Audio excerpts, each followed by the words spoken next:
everybody. My name is Heather McCain. Welcome to the Society for Technical Communication for the Huntsville, North Alabama chapter.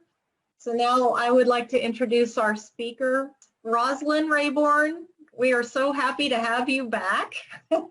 She spoke for us last year, and since then there have been a lot of changes. Many people are in the midst of personal and professional changes. Tonight we can learn from Rosilyn on how she navigates the sea of change related to finding, interviewing, and winning in career building. Rosilyn has worked in many industries supporting product branding strategies for many product types, and her specialty is in product marketing and branding. She has worked as a technical writer for a SaaS startup, has provided social media support for healthcare providers, has managed online reputation and public relations campaigns, and has developed content for business-to-business and business-to-consumer brands. She did all of those things for a 120 brand portfolio. In her latest role, Rosilyn is taking on the CPG industry, providing support to notable consumer-facing brands as the creative director of Citibank. Tonight, she will talk to us about how to communicate successfully through all stages of the employment interview process. So please welcome Rosilyn Rayborn. Awesome, much appreciated. The title of this presentation is just the 5 trolls you'll meet on the path to career bliss. And this is a topic I've been thinking about for a while, just kind of as I'm going through the process of, the job seeking process. And of course, many things have changed with COVID. So kind of that was the impetus for this presentation. There's so much opportunity because now with the remote workforce, you can work from anywhere, which means as a job seeker, now you're no longer kind of siloed to just working in your location, like your local offices, your local businesses. That opens up the world for you. On the flip side of that, it opens up the world for everybody. So now you're no longer just competing with the folks in your local communities. You are now competing with the world. So what does that look like, and how do you make sure you stand out? And I wanted to just give a little bit of a disclaimer. I'm a marketing professional. I've been a marketing professional for about 20 years now, which is crazy. I've worked in so many industries, as Heather mentioned. I still have old bosses send me things that I provided during the job hunt, and they're like, "Oh my God, Rosilyn, this was really great." So I was like, I think I got something there. So I don't think other people are doing these things, and so I'm going to show you guys. You're going to get to see under the hood of truly what I do as a job seeker.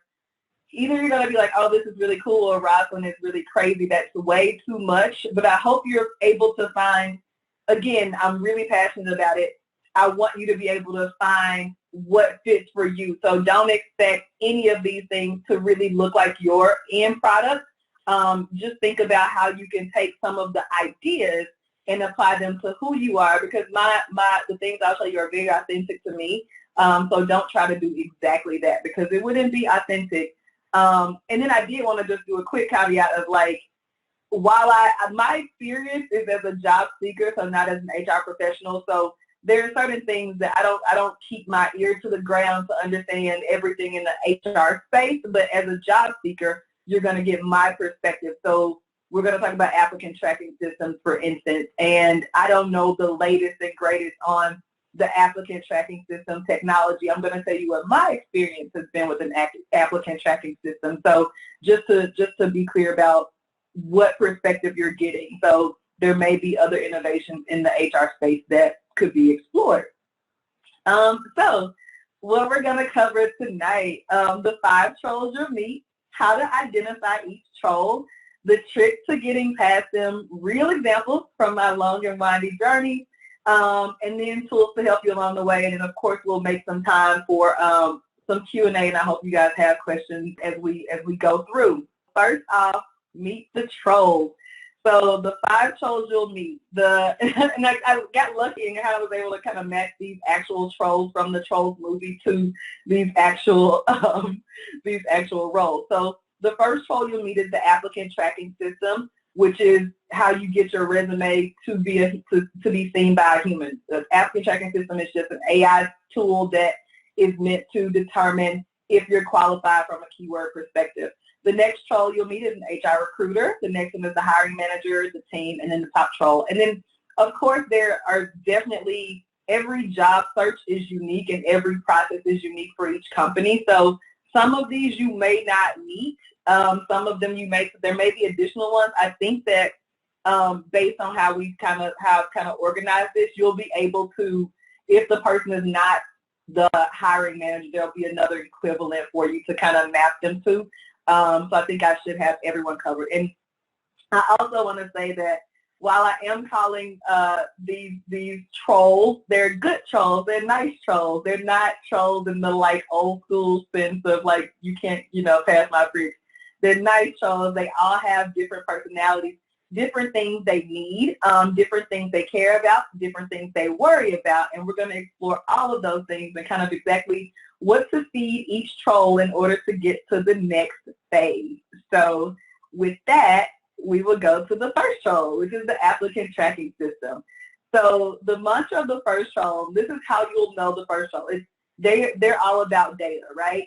They fear being wrong and being replaced by the newest AI or the newest technology. They treasure data. So what do you feed the applicant tracking system troll? Keywords. So the way you feed an applicant tracking system troll with keywords is through an optimized resume.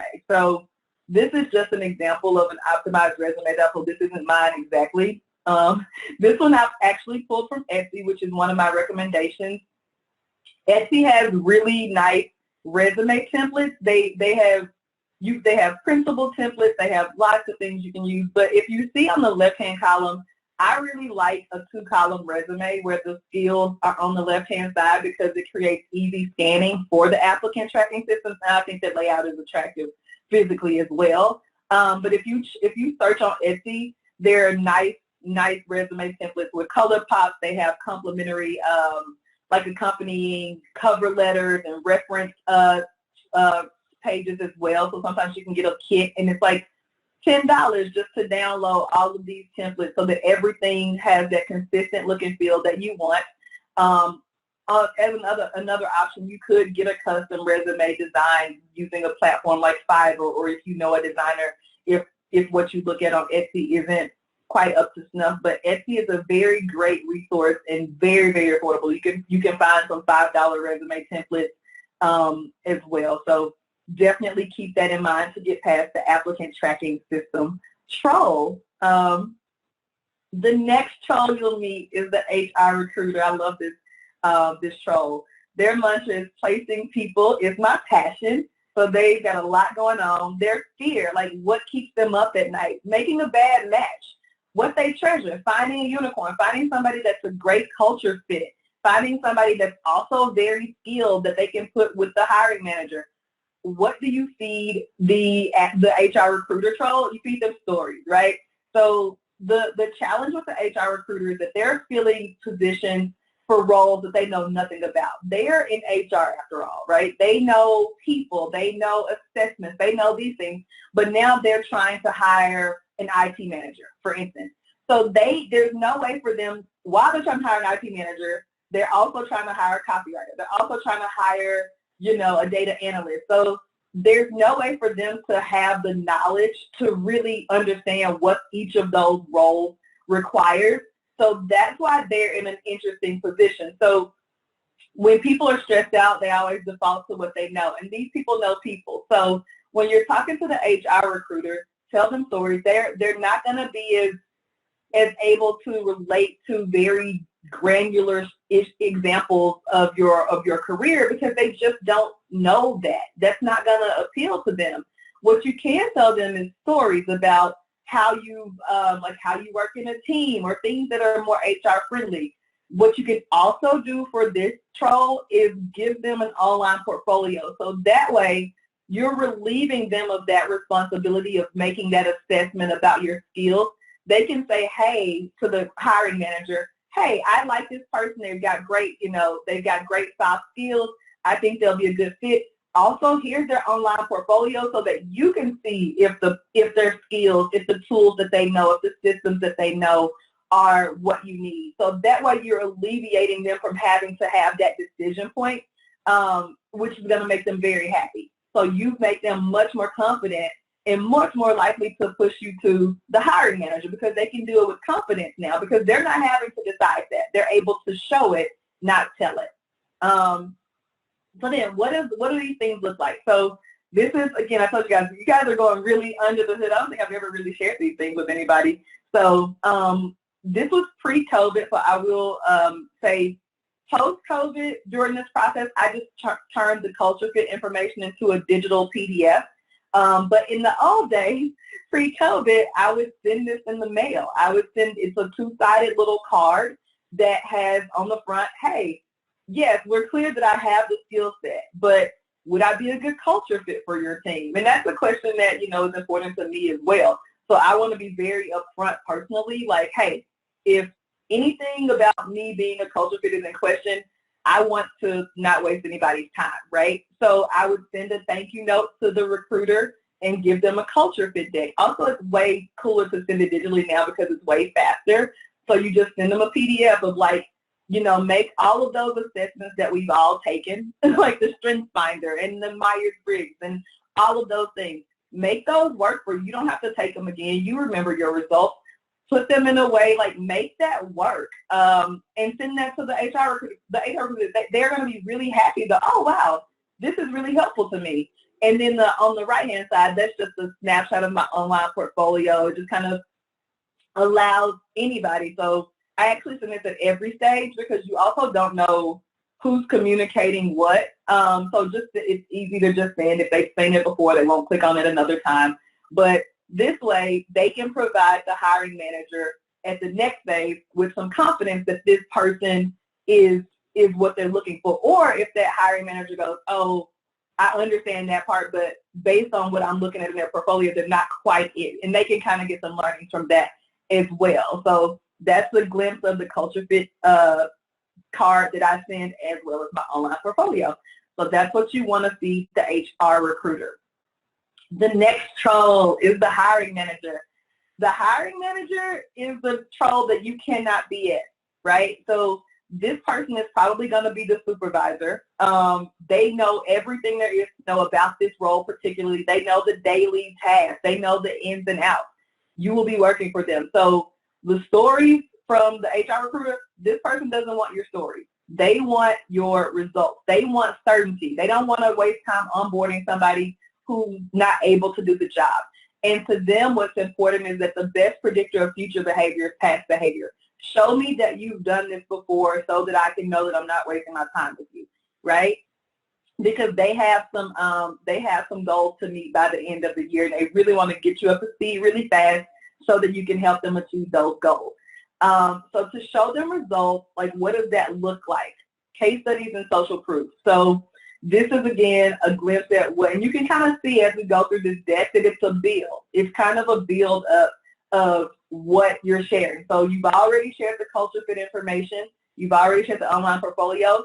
Now you're going to add in some case studies, right? And social proof. Social proof is just like testimonials or quotes. So something, it's like your Amazon reviews, right?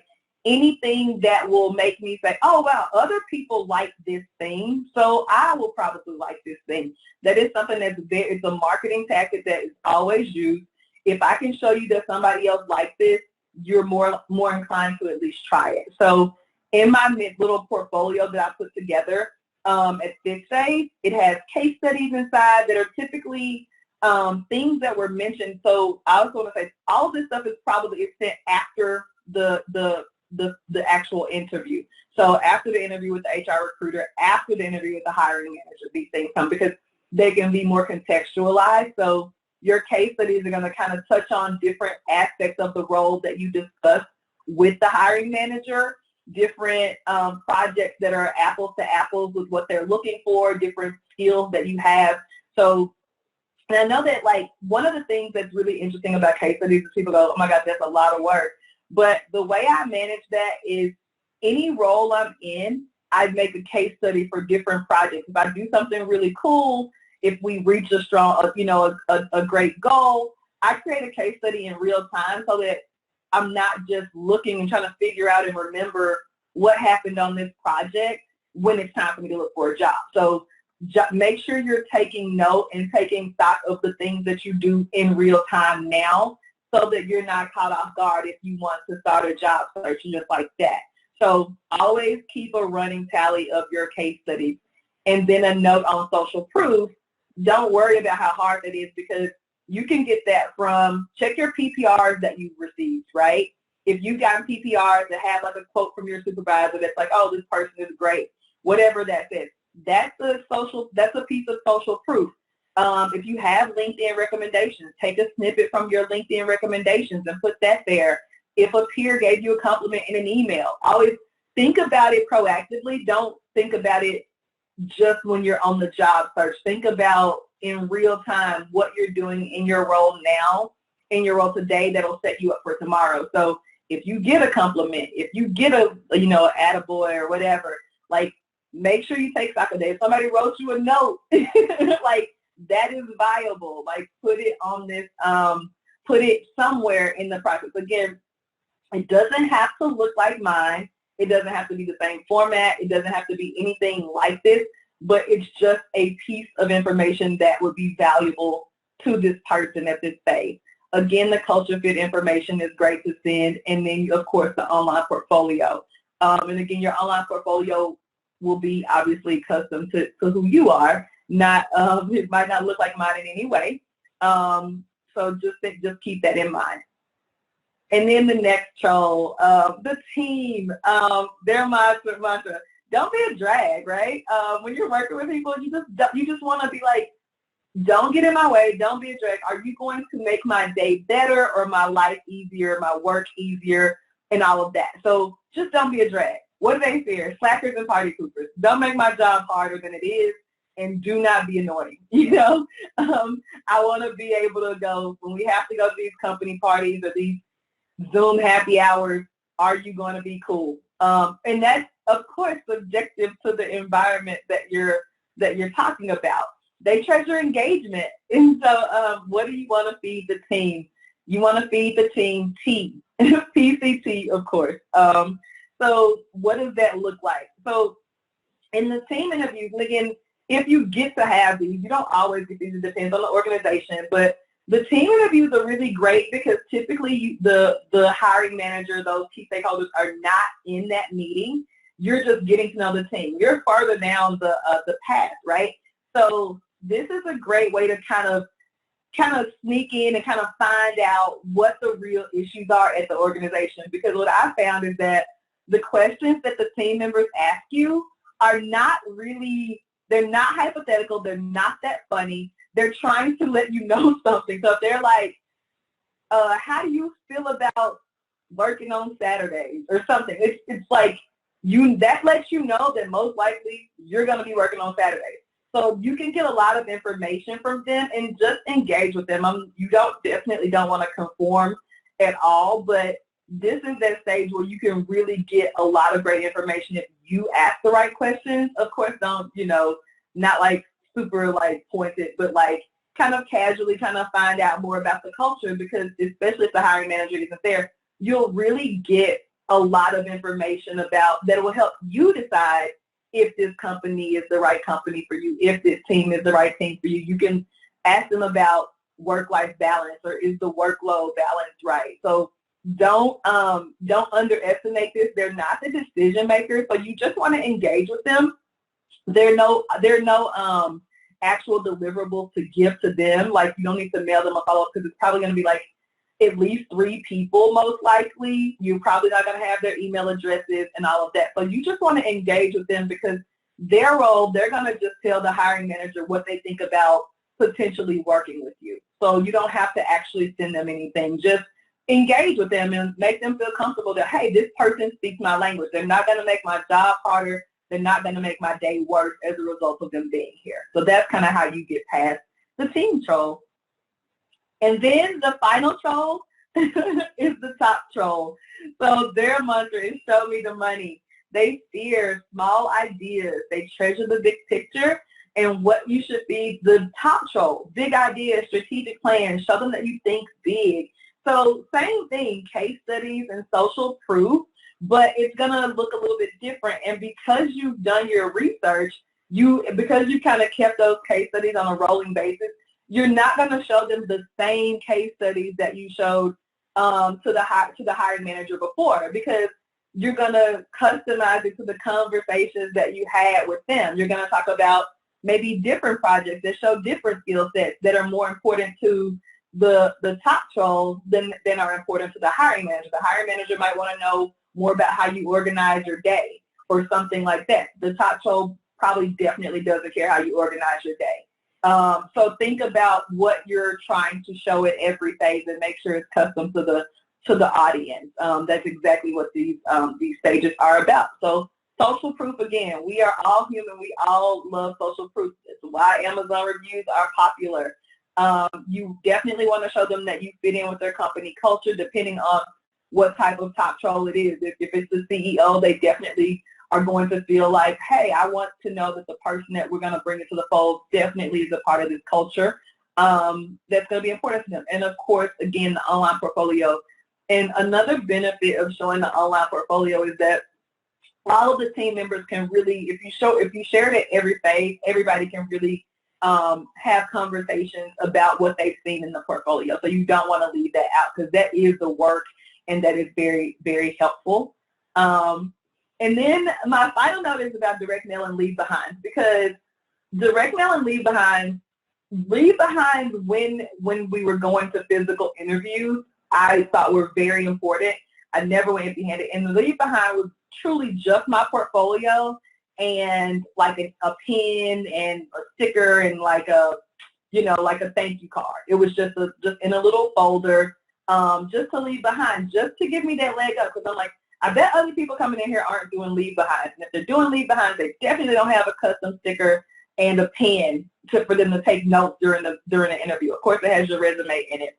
And this one I just wanted to show, because this one is just super funny. I'm obsessed with, not obsessed is probably a little bit of a strong word, but with genealogy. And for a very long time, I wanted to work for Ancestry.com, like obsessively, guys. Like, think about being obsessed with something and then go a lot farther. So I wanted to show you this journey. I got a custom box made. I had this idea. I was like, I want to send them something that is just like, I want them to feel like I get them, right? And so you know that they send their family their little DNA kits in little boxes for you to kind of do your DNA, if you've done your DNA testing. They send these little custom boxes to you, and you open it up, and it has a thing where you put your sample in. So I sent them this box that was completely custom. The custom box, there was a sticker in that little area where the little chat box is on the box. Inside, there were these little portfolio cards that went through every part of my like career history or something like that, and it fit inside the box. There was that yellow pen that's on the graphic that you see there. There was that actual pen was inside the box, and then the box was wrapped in that custom cover. Super fun project, but again, that's a deep dive. But it was super important to me. I was obsessed with this job. I don't do this for every opportunity that I'm interested in, for sure. But I went all out for this because I really wanted it. And then guess what? I did not get the job.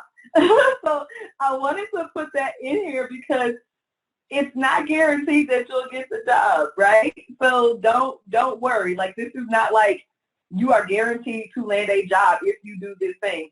I did not get the job, but it was definitely still worth that process, because one of the challenges in that process trying to court that particular company was that I just couldn't find a contact. I couldn't get in. I was like, I'm applying. I just want somebody to say, hey, you exist. We get that you're here, and I don't want the applicant tracking system, like, keeping me out. And that's what I did. And as soon as they got that package, they reached out to me, and they were like, oh my God, the office is abuzz because of this kit that you sent. So I was like, in that situation, my goal wasn't at that phase to get the job. My goal was to get my foot in the door and to have a conversation with the people on the team who I could talk to think about conversations about the job. There was not a job actually in that moment that was available. There were no roles that fit. And I was like, I just want to have a conversation because I want them to know that I'm passionate and I want to work here at some point.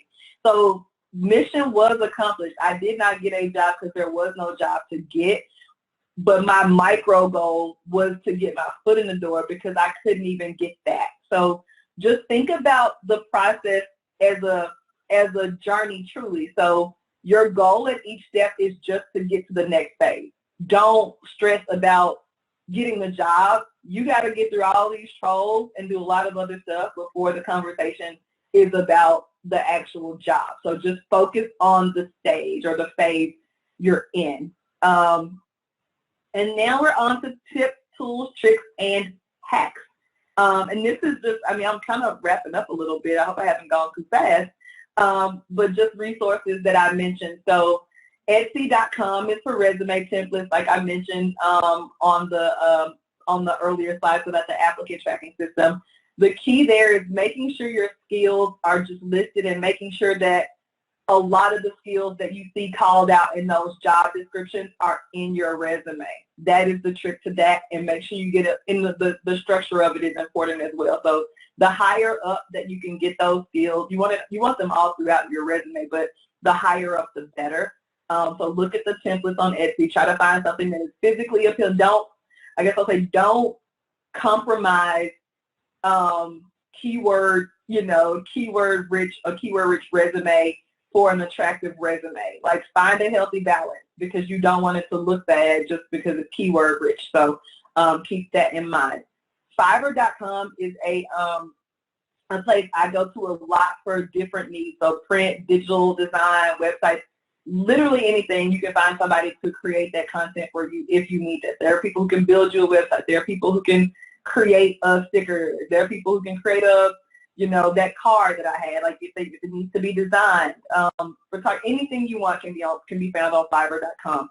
Moo.com is my favorite resource for printable things. They have a really nice print quality.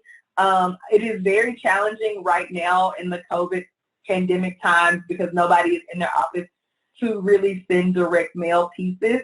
Nobody's in the office right now. So that's something to think about in the future if things get a little bit better, where you can have an address. You can't ask somebody for their home address. That would be weird. So just make sure you're mindful of how that would fit into your process, because right now it kind of doesn't. I just wanted to include it because they do have really high quality print products. Packlane.com, that's where I got the custom boxes. I thought that was just a really cool thing. I got them just because I thought they were interesting and I thought I was going to use them to send Christmas gifts or something. And that's a really great resource. They can do boxes of any size. I think their minimum is I don't think there is a minimum. Maybe the minimum is like 10. It's not terribly expensive. And then Squarespace, of course, everybody knows, is for online portfolios. You can make a quick website. That seems to be one of the top platforms for it. Wix is also an option, so depending on your skill set. I know a lot of people who are very comfortable with Wix. Not me personally. I didn't find it as intuitive.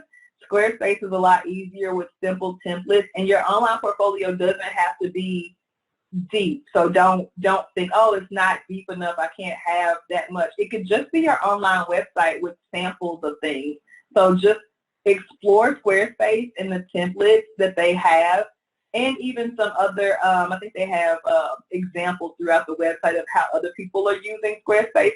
So don't be married to the idea that it has to be in any way similar to mine or anybody else's. Use what you have to inform how your content starts existing in these different phases. Don't start with, don't start with the pie in the sky. Start with, here's what I have today. Also, this stuff that I'm showing you guys wasn't built overnight, so don't necessarily take away from this meeting that you need to have all this tomorrow. No.